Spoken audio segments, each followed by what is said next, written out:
Hey everybody, it's Jax again from your Popcorn Review Podcast. Today's will be my episode 100. Yeah, guys. Thank you, thank you, thank you, thank you, thank you, thank you, thank you. I appreciate it. I appreciate it. I appreciate it. Thank you for anybody who stuck with me. I know there's been times I've been taking breaks or I'll do other things, talk about different things, movies, TV shows, but Wednesdays and Thursdays are for my wrestling and dynamite. So this episode is my episode 100, like I mentioned. It was AEW Grand Slam Mexico. This was damn near a pay-per-view caliber episode. And AEW always does these kind of like specials or one-offs. They do spring break, they do other things like that. People still clapping there. But it's just a great show, honestly. Just can't believe how much wrestling and stuff was packed into this episode. They were in Arena Mexico with CMLL. There was a lot of cross promotion between the two. The night before, they had like Kyle Fletcher wrestle and some individuals. Persephone was wrestling some people. You had Maya World also wrestling. They also, Thunder Rosa has won the Mexico national title. So she is a women's champion in CMLL. So that's nice to see.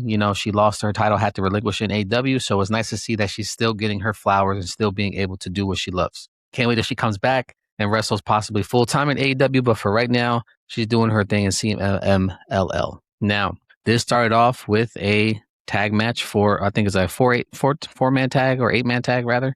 You had Copeland and Cage and the Bucks versus the Death Riders. Now, we all knew that this thing wasn't going to go the way it was supposed to go down, right?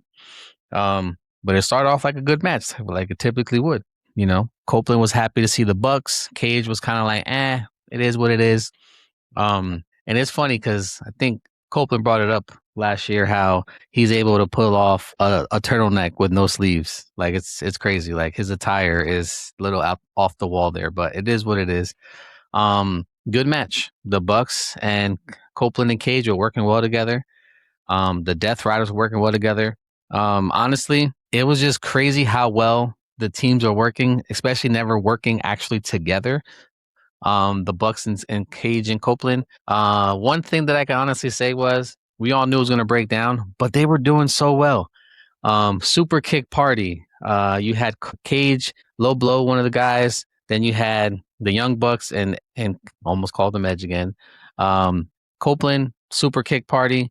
You had the Death Riders do their thing when they keep like running people down in the corners. You had a double 619 from one of the Bucks and Copeland paying homage to his guy, his friend Rey Mysterio. Just an all good match. And what happened? I thought that maybe they were gonna like hit one another or it was gonna be something to that effect that cost them the match, but they actually just bumped into each other, Copeland was going for like a spear. He bumped into one of the Bucks on the side there where the ramp was. Mox goes in there, rolls him up 1, 2, 3. But during that match, Marina Shafir did get involved and Cage did not hesitate to give her a low blow as well. So that was pretty funny.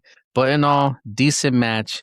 Death Riders win. We knew that happening, especially with the Bucks and Copeland and Cage going against one another in All In. So it made a lot of sense. They want to build some type of tension with those guys, of course. Why not? It'd be kind of boring if they were all going there, all buddy, happy. But I did mention, I think the Bucks are going to turn heel. I think the Bucks are going to turn heel, and so is Kenny Omega. That's how I feel. Or another possibility, FTR is going to come in here and cost CNC the match, or possibly just the Bucks the match. He's going to cost somebody the match, and FTR is going to get back into the title picture. Now, great match, like I mentioned. Right after that, you had Tommaso Ciampa, Andrade, and Commander. Now, yes, Ciampa's the heel. He came in dressed up with an American flag as his jacket or coat. Got a lot of boos once they saw the flag, and I get it. A lot of people get it. He got a lot of heat for it. Commander came in, got a lot of love from the fans. They did say Commander grew up outside of the system of CMLL. So it was just really nice to him to get in there. You can tell that he was emotional, happy to be there. They said, I think that, if I'm not mistaken, they said it was the first time he wrestled in Arena Mexico. Andrade comes in. Man, that place exploded. They loved Andrade. in Mexico. Now, I don't know. Actually, they did mention Andrade actually lost his mask in the Arena Mexico. So that's why technically Andrade doesn't wear a mask now, because he lost his mask in a match. But this was great. Ciampa wasn't showing Commander no respect at all. He kind of took him out. He just wanted to fight Andrade one-on-one. Now, this was for the number one spot in the gauntlet at All In. The winner faces the winner of Kenny versus Will Ospreay in the future. Now, this match was good. Ciampa was good. Ciampa was even fucking wrestling Andrade's pants when Andrade took them off. Like, that shit was weird. He was like, backstabber. Even went for the pin on the fucking pants. Commander moonwalking or tightrope walking over that. Just tremendous acrobatic guy. Andrade, you can tell he gained weight since he's come back to AEW, but muscle weight, if anything. Just a beast in the ring. Andrade, right now, the sky's the limit for you. You did show off that ring at the beginning of the match, and you've been showing off for the last couple weeks now, showing MJF's ring. Long story short, Andrade gets the pin on Commander, and Commander hits a nice move, but Andrade grabs him, takes him out. And Andrade starts celebrating. He tells the fans that he's happy to be home in Spanish, happy to be home. He did Spanish and English, happy to be home. I'm here in front of my family. I'm trying to be the first AEW Latin champion, Hispanic champion, he said. And he's not doing it just for himself. He's doing it for all of Mexico. The fucking crowd loved it. They ate that shit up. It's actually really nice. You can tell he was emotional being there. He was happy to be home. He also said at one point later on, I think on Instagram, that was the first time that a lot of his family got to see him wrestle. So it was just nice to see that, You can tell he was happy. Started posing. MJF's music hits. Holy shit. Are you kidding me? Are you kidding me right now? MJF comes in, attacks Andrade from the back. But what was weird was he attacked Andrade with the Triple B championship belt. I could have sworn the Bucks took that belt from Kenny Omega and gave him the black traditional AEW world title. So where did MJF get the Triple B back? Are the Bucks turning on Kenny Omega? Did Tony Khan give the belt back to MJF? There's got to be some reason, a rhyme or reason why he has the title. Makes no sense how he's walking around with the title that the Bucks took from Kenny Omega. After he gets Andrade, he beats him down. He takes the ring back. He poses with the ring. He poses with the belt. And he says, hey, next week in Vegas, I'm going to be in a qualifying match for the number 2 spot. And I'm taking that shit all the way through Wembley. And I'm going to challenge the winner of Will Ospreay versus Kenny Omega after the fact. Because I never lost. The only reason why I lost because Will Ospreay got involved in my match. Keeps blaming someone else. But MJF, you think you're still the champion? MJF is crying again. MJF wants the number 2 spot so he can get his belt back. But you have the title. How do you have the Triple B if the Bucks took it away from Kenny Omega? Did you steal it from the trailer? Did Tony Khan give it to you? Who gave you back that title? I hope they talk about it to see, or maybe we'll find out later, why he has the title. Not really sure what's going on there. I just think it's odd that he came out with the title. It would have made more sense. He would have attacked Andrade from the back with a kendo stick or a chair, took the ring, threw his belt on him, whatever the case is. But to bring the Triple B back after you didn't have it for a little over a month now, kind of weird. Especially that the Bucks purposely gave Kenny the traditional world title and took the Triple B away from him. That part I don't understand. I get the part with Andrade because it made a lot of sense. Andrade was showing off the ring. There was going to be some tension building there in the future. So it makes sense why Andrade came back and got the beat down with MJF. That story stayed there. But what is going on that you got the Triple B back? You shouldn't have it. You know what I'm saying? You shouldn't have it. Yeah, it might be a replica or something like that, but you shouldn't technically have that belt. But we'll go from there. The Divine Dominion and Mercedes Moné. So the women tag team champions and the winner of the Owen Hart current tournament, Mercedes Moné, versus the AEW women's champion Willow and the Brawling Birds. The crowd was actually loving Willow and Mercedes. I'm in shock. They were cheering on both of them. Yeah, Mercedes got some boos this week, but not as much as she got the week before when she kind of attacked Mercedes. Mercedes is ducking Willow right from the jump. The Brawling Birds, I think, are going to take the titles finally off of Divine Dominion. So it might be right, like I said last week, Megan Bay may be trying to go to WWE for sure. But as of right now, We'll see what happens, but I think the Birds are going to take the tag titles at Wembley. Bane actually overpowers Alex Windsor. Cross overpowers, Jamie Hayter. Jamie Hayter fucking damn near knocks off Megan Bane's head. Like, these women were swinging for the fences. Willow doing her thing when she finally got her hands on Mercedes. Mercedes was doing her thing when she finally got in the ring with Willow. This match was amazing. Now, I don't know what's going to transpire because I thought Divine Dominion and Mercedes were going to win the match, but no, Willow pins Mercedes clean. No shenanigans, no cheating, pins her clean. With that being said, I did say this is Mercedes' year. Mercedes more than likely is going to be the champion at the end of All In. And it's just really weird to me that Willow got the win, personally, because in all, the story should have been Mercedes wins and then Willow beats her later on, because we still got a couple weeks till All In.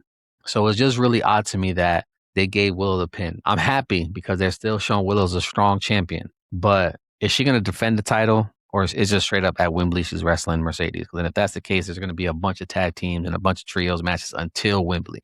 But again, the crowd was loving both of them. The crowd was really liking Willow after she won. So we'll see, guys. I still think it's Mercedes' year. It sucks that Willow may be a transitional champion, but I'd be okay either way with whoever wins personally. After the match, though, they're celebrating, and the Brawling Birds, they announced it that they do have a match at Wembley. So it's possible those titles can all change hands at Wembley. So let's see what happens, guys. Speedball and Kyle Fletcher for the International Championship. They both come out wearing masks. I didn't get to see, at least on my TV, it could have been a different, but I saw that Speedball came out in a mask. I think they said he was similar to Mystico's mask, at least the bottom portion. Like I said, when Kyle came out, he took it off so fast you couldn't tell. But they were both showing respect to the Lucha Libre culture. And then out of nowhere, Kyle Fletcher takes that shit off, steps on it, and kicks it out of the ring. So kind of spit in their face from there.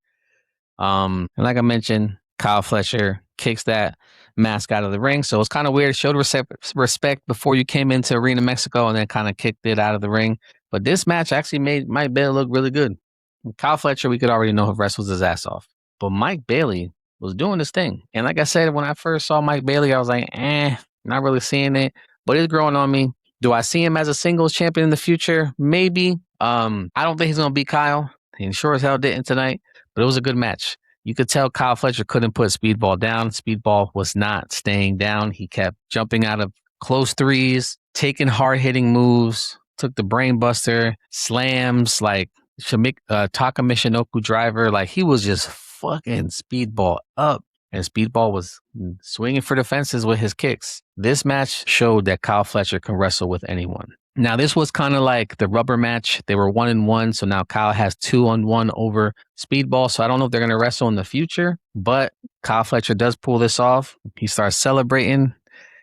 There was a stiff hit that Speedball gave Kyle. He either knocked the tooth out or cut him pretty good in his mouth. He looked like he was spitting blood at the end of the match, but honestly, decent match with the two. Speedball was flipping off of the stairs coming into Arena Mexico. Kyle Fletcher got hit there. Just an all-around good, hard-hitting match, putting both of those guys' athleticism on display.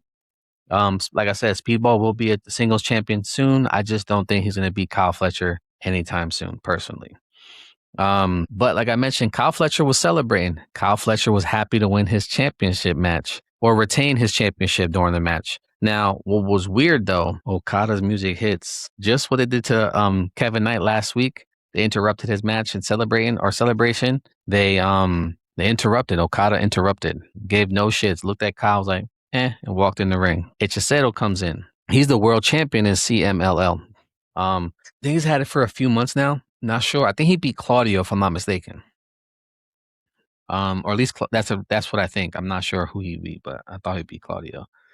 Then Kevin Knight comes out. So you have Okada, Kevin Knight, and Ichiseto from the Don Callis family versus Mystico, Chris Jericho, Corazon de Leon, and you had Darby Allin. So you had Mystico come in. He had a huge entrance. The fans love Mystico. They said he's the Ring of Honor tag champion, and I forgot what champion, but he's also a holder or he's also a champion in CMLL. I forgot what title he has.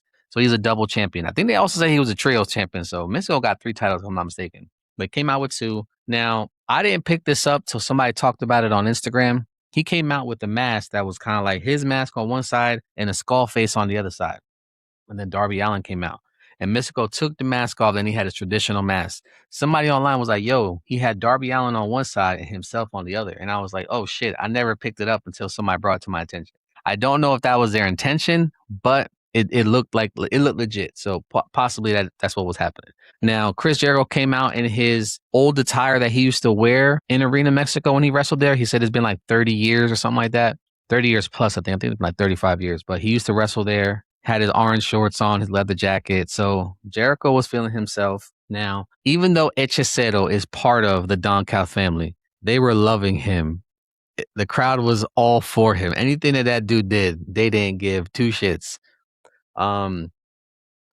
But Okada and Kevin Knight got booed, of course. And they actually hated the fact that Mystico and Jericho had a long entrance. Now, one thing that was crazy, Kevin Knight can go, man. That dude's amazing. Kevin Knight did have a segment not a segment, before the match started, Darby Allin came out and he walked down the stairs and he had a skateboard and he rides down the ramp to the ring. Fucking Kevin Knight, mid-ring, jumps over the top rope and clothesline Darby Allin off of the fucking skateboard. Holy shit, bro. This was crazy. I'm going to tell you right now, this entire night, they were doing so many acrobatic moves every match. I think every match but the women's trios match that I talked about earlier. They kept saying, this is lucha. This is awesome. This is lucha. This is awesome. Like, it is amazing that they were behind AEW. Now, this match, like I mentioned, was great. Mystico doing his thing. Jericho doing his thing. Jericho old as fuck. Well, he's like 50 plus, if I'm not mistaken. Jumping off the top rope. Mystico jumping on top. Darby Allin coffin drop motherfuckers. Like, Kevin Knight can go. This was a great trios match. They had a lot of trios matches. If I'm not mistaken, they had a 8-man tag. So this is the second one. There's still the third one later on in the day with the Demand and Rodito and Hangman. So they had a lot of trios matches. But in all, good match. Now, I will say, though, the Don Cal family loses this one. They lose this one. And last week, Kyle Fletcher told the family, like, yo, I'm the only one that won my match. Y'all didn't. Happened again. 2 weeks in a row. Kyle wins his match. Kevin Knight, Okada lose. There's going to be some problems next week. That's definitely going to come up. You're going to be like, yo, Don, I won my match again. You know, I'm the only one that won their match. He's not wrong. 2 weeks in a row. 2 weeks in a row. Now, keep saying Okada going to be the problem, or is the problem. Kevin Knight do got an attitude, but all the problems started with Okada. When Okada first started getting there, boom, all the problems started. Now, like I mentioned, the family lost, but Kyle won. He's the only one that won his match last night. Just saying. So that's definitely going to be something later on. Now, you had Chris Statlander versus the World Women's Champion, Persephone. This match was amazing. Now, even though Persephone is a heel, the fans loved her. They were cheering her. They booed Chris Statlander. Half the match, Chris Statlander. And mind you, Chris Statlander is the face. Persephone is the heel, but she's home. They fucking loved her ass. Same thing with Hechicero. He was home. They loved his ass. You know, Mystico's the face, so they gonna love him. But Hechicero and Persephone are both heels, and the fans were behind them. Now, this is a grudge match. You know, they were trying to get the TBS championship. They try to screw over Maya World. They try to screw over anybody in that match. Maya World the week before when Sheeta tried to get involved. Now, both these ladies are showing off their strength and power. Both of these ladies can jump off the top rope, but as dominance that they were showing. As strong as Chris Statlander is, I think Persephone was putting up a great fight. And everybody kept saying last week, like, why is Persephone getting shitted on? You know, this, that, and the third. Persephone's a champion in CML, though. And if I'm not mistaken, somebody did mention to me that she's also signed by AEW. But her main focus is that defending that title, putting that promotion on notice. If it wasn't for them having a cross promotional matches, I would have never known who Persephone was. She's amazing. She reminds me a lot like Chris Statlander when she first started in AEW. Strong and powerful. Only difference is she's a heel. That's it. This match, both of them were going back and forth. Both of them were showing out. There was a couple times that they were a little hesitant with each other. But one thing I do have to mention about this match was, out of nowhere, Thunder Rosa's in the crowd, because Thunder Rosa is the new Mexico national champion, women's champion. Persephone goes in there and says, I want that title. You're a loser. How she always, loser to people. You're a loser. I want the title. All the titles here are mine. You're just visiting. And kind of gets involved with her for a little bit. Thunder Rosa didn't really do much there, She kind of like just pushed her off. Persephone got involved. The ref came out. The ref ended up getting knocked out, I think by Chris Statlander, if I'm not mistaken. Gets back into the ring. They start exchanging moves, exchanging this, exchanging that. But long story short, again, Persephone goes after Thunder Rosa, grabs the title from her, knocks her out with the title, but the ref still got involved because technically Persephone's in the match. In the ring, though, Sheeta gets involved, hits Chris Statlander with the same title. Persephone wins with the help of Sheeta. She helped Sheeta win to win the TBS championship a couple weeks ago. Sheeta helped her win. It wasn't even for the title. It was just a grudge match. So really it didn't matter, to be honest with you, the outcome of the winner. But it looks like Persephone has an issue with Thunder Rosa. Is it possible Thunder Rosa can win the Women's World CMLL champion and be double champion down in Mexico? That'd be okay. Or is Persephone about to beat Thunder Rosa, sending her with her tails tucked between her legs, sending her back to AEW roster? Let's see what happens, guys. Sheeta is on Persephone's side. You're going to have Thunder Rosa and Chris Statlander. So I'm pretty sure down the line it's going to be 2 versus 2. Don't know exactly when it's going to happen, but we'll see, guys. Now, this was a good match. Right after that, you had the Demand. Damn, my voice cracked a little bit. But it was the Demand versus Hangman, Adam Page, and Brodito. The Demand came in first, which I thought was a little weird, but they're the champions. They came in first. They came out, they did their poses, walked down the ring. Makes sense for them to be the trios title. They're one of the only trios in AEW. True trios. And then you had Brodito and Hangman Page come out. Now, when they came out, they were all dressed as sombreros and I think ponchos. Yeah, ponchos. They reminded me of the Three Amigos from that movie with Chevy Chase and Martin Short. So if you don't know that movie, it's funny, but it's an old movie. They remind me of them. And they said their name was called The Good, the Bad, and the Ugly. So I'm not sure where they got with that name, but that's also an old movie. Now, like I said, they came out with the Three Amigos. They said that this was Hangman's 144th day after losing the match to MJF and losing the world title. This match was good. They were all showing out. Everybody's moves were on display. Like I always say, Ricochet can sell. Hangman is amazing. Bishop, Kong, and fucking Tone Leon are amazing. Brodito can go. This match, like I said, this match was good. I expected, though, that the Lethal Twist was going to get involved again and help the Demand win. They helped them win the week before. The Demand only defended the titles twice. Won one last week and then lost this week. What in the fuck is going on? Like, I understand Brodito's from Mexico. He's in Mexico. I'm sorry, Bandito's from Mexico. Him and Brodito are an amazing tag team. Hangman was there, but they've never worked together. How did 3 random dudes that have never worked together beat your top trios in AEW? That part I didn't like. That part didn't make sense. Unless the Demand's going to get another shot and take the titles again, but then you're kind of diminishing the reason to have trios champions. Like 7 days is really short. I know that the Dogs had a similar run with the trios titles because, Gabe Kidd got hurt or whatever, but it's like, why take the titles off the Demand after for that, they should have never even wrestled the week before. They should have been the conglomeration versus Brodito and Hangman. But I get it. Heel versus face, I understand. But just because they're in Mexico doesn't mean Bandito had to win. You see what I'm saying? It could have even ended with a disqualification. Great match. The man keeps the titles. It was kind of pointless to take the titles off of the conglomeration just to have the Demand lose a week later. But that's my opinion.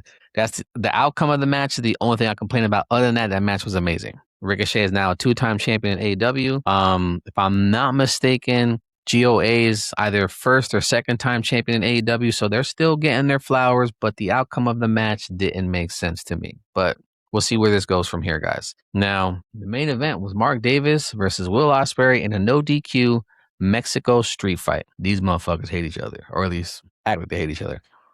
Mark Davis was fucking Ospreay up. Ospreay was putting up a fight, though. They both got busted open. I think Ospreay got busted open with a chair that was in the corner, kind of like dragged all them in there. And then Mark Davis pulls out a fucking fork and just starts stabbing the shit out of Ospreay's forehead.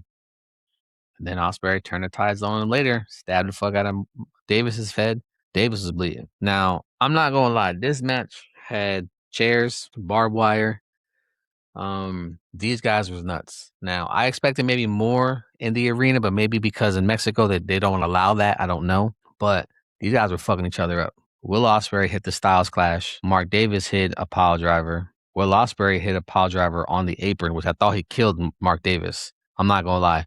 Mark Davis' neck looked like it broke. Like to the point, I think Mark Davis was knocked out because the ref was counting and he went to 9 and he actually hit Mark Davis. Mark Davis jumped up and then jumped in the ring. So he almost counted out Mark Davis. Like I think he was out. Like he was knocked the fuck out from that pile driver on the apron.